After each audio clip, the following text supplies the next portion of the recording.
Hello mga Lods, nandito pa tayo ngayon Lods sa Luneta, sa Rizal Park mga Lods. Ito tayo sa Rizal Park sa Manila, Rizal Park. Tingnan nyo mga Lods, oh. Tingnan nyo kuhan mga Lods. Daming tao dito mga Lods. Tingnan nyo yung mga kuhan, oh. Ang ganda ng mga flag, tingnan mga Lods, oh. Yan mga Lods, ito yung kuhan, mga sulat ni Dr. Jose Rizal, ang bayani ng Pilipinas mga Lods. Ito yung mga sulat niya. Yan mga Lods, oh. Puntahan natin yon kung saan si Rizal na pinatay mga Lods dito sa Binaril mga Lods. Pupuntahan natin yan mga Lods. Dito yung bago ka makarating dito mga Lods, dito yung daanan mga Lods. Oh. Ito yung may tubig yan mga Lods. So, maraming dahon dyan mga Lods eh. Yan. So, maraming tao dyan. May mga turista din dyan. Ang ganda ng view talaga dito mga Lods. Wag di kayo magsisi pag pumupunta kayo dito kasi talagang marami kang makita. Yan mga Lods, oh, yan si Rizal execution site ba? O dito siya pinapatay. Yan mga Lods, oh, yung mga sulat yan. May tubig niyan mga Lods, oh, tumatagas yung tubig dyan. Pero hindi yan iniinom mga Lods kasi madumi yata yan dyan.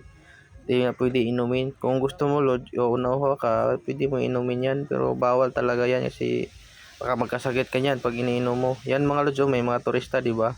Ibang lahi. Kaya may enjoy ka talaga dito mga Lods. Marami kang makikita na ngayon mo lang makikita. Joke lang mga Lods.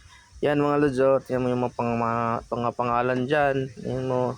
Yan yung view, mga kahoy. Ang dami mga punong kahoy dyan. Di ba mga Lods, ang ganda ng view. Yan yung mga Lods, oh. Ito rin yung mga isa sa mga sulat bago namatay si Rizal mga Lods.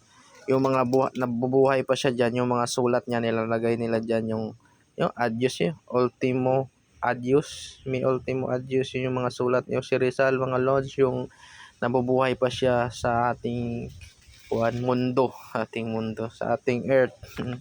Yan mga Lods, yan lahat na yan, sulat nila yan. Yan, nilalagay nila diyan para makikita ng lahat ng tao na mga bagong henerasyon para hindi siya makalimutan. Kaya nilalagay diyan mga Lods. Kaya kasaysayan talaga yan mga Lods. Ito pa yung mga Lods, ginagawa nilang mga Lods, yung parang kahoy yata, yung mga, parang di ko lang alam kung kahoy ito o parang saminto yata ito mga Lods, yung ginagawa nilang tao. Inuukit nila mga Lods. Yan yung nangyayari kay kayo si Rizal, yung nabubuhay pa siya, na isa siyang bayani na doktor na kinalaban niya yung mga Kastila, kaya siya pinatay. Kaya dito siya pinatay banda mga Lods. Yun, marami ng punong kahoy na laki na dyan mga Lods. Kaya ang ganda dito mga Lods, malamig. Sobrang lamig talaga dito. Lalo pag sa gabi. Yan mga Lods, oh, yan. Ito siya mga Lods, yan. Yung mga ginagawa niya yan nung nabubuhay pa siya. Pinakita siya sa mga tao. Kaya inuukit yung mga larawan kung saan nangyayari noon, yung anong mga ginagawa niya. Yan mga Lods, yan yung chine-check up niya, yung mga Lods, yan yung mga ginagawa niya dati. Kaya maalaala talaga ng mga tao mga Lods kung sino ba si Rizal, yung nabubuhay pa siya na hindi siya pinatay. Kaya dito nila makikita kung saan talaga pinatay si Rizal, na mga Lods, na pinarusahan talaga siya. Binaril pa talaga siya mga Lods. Kaya kawawa talaga tayo mga Lods kasi sinakop tayo ng ibang lahi eh. Kaya ganoon talaga, wala tayong magawa talaga mga Lods.